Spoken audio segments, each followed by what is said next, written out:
Oh, thumbs up. Absolutely. Thumbs up's already there. Wherever the camera is, I know All which right, one I'm looking at. it's that's like a joke. All right, so continuing that trend, I want to talk about Rock Candy Mountain. And this is also by Kyle Stark. It's an indie graphic that's out now, volume 1, so more are coming. But this one was really unique because, dude, how often do you find a book set in the hobo community? Oh, we're talking like bum fights, Talking man? like, well, okay, I wouldn't put it in exactly those words, but yes. When you say taking place in the hobo community, I mean, in the hobo community. that tells me ace bandages dipped in like glass beer bottle shards. Oh no, it's even better. It's even better. Okay. Hobo mafias in the sucker. Oh, Hobo mafias in the joint. These cats are jumping. Look at oh man, you can see Herb's face. Herb's eyes lit up, fam. Like yeah, right, fam, right? We don't have a camera over there. You already sold me, fam. You already hobo mafia. I'm in. All right, but it does look like the dude's excited. But it's the story of it's a story taking place within the hobo community, which was really unique, a really unique take. So I was kind of jazzed to really get into this one and like get into the meat of the book. And it involves all these wacky characters because, dude, Satan is a character. Oh shit. Yeah, the devil's a character. People always trying to take out. Yeah, you got this one omnipotent like Zen ninja protagonist. So he got lines. Hobo. He got lines. Got lines and techniques all day. Yeah, bow staff and yeah, bow staff with a handkerchief of snacks at the end. No, it's a really interesting story, and the way it plays out is very capably written. Like the story has good flow, which you wouldn't expect from something that, I mean, let's be honest, was pretty much sold on a gimmick. It was Rock Candy Mountain. I never heard of it. It sounded like an interesting premise, and I actually got into it. And I'm like, bam, legit hobos. That wasn't a euphemism for anything. That wasn't like hinting at, well, someone who was homeless at one time. It all involves cats who like jump trains, ride rails, sit around flaming garbage cans and stuff.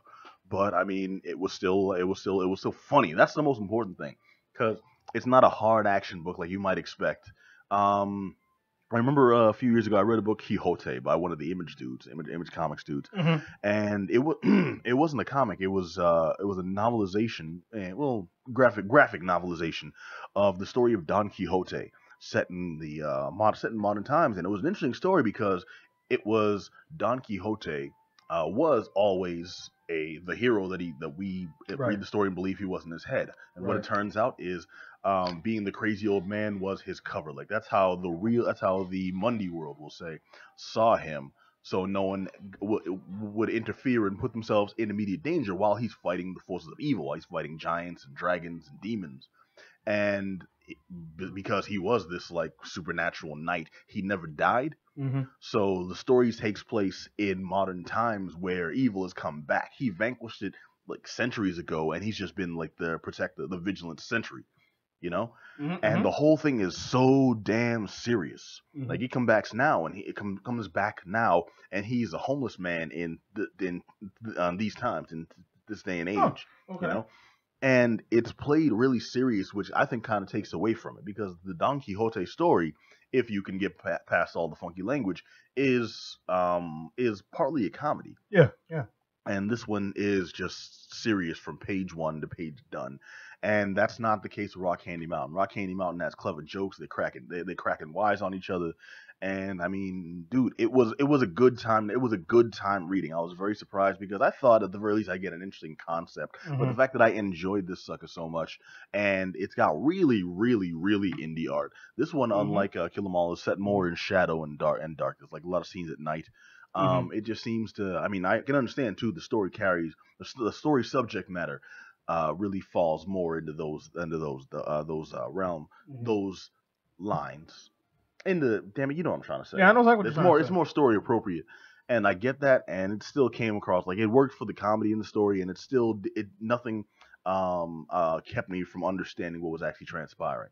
Some of the character relationships they really try to force that we're building to this, and something's coming up and you're gonna get there.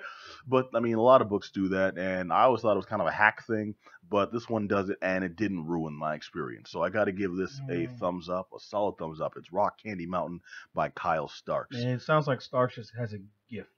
Honestly, I mean, you're not looking for anything deep and metaphysical or anything like that. It's just he tells a great story. Brother, I wouldn't go that far, man. He might not be a one hit wonder, but he might still be a two-pump chump. So let's get there and see what else the man's got in the chamber. I'm just saying, hey man, he knocked out 2 good ones. Give him hey man, show him some love. I mean, his sophomore debut looked good. All right, he ain't tank. So. Okay, so Kyle Starks got them 2 nuts in. Good man. Hey. Okay, so I tells it like it is. You gotta see Herb's face over there.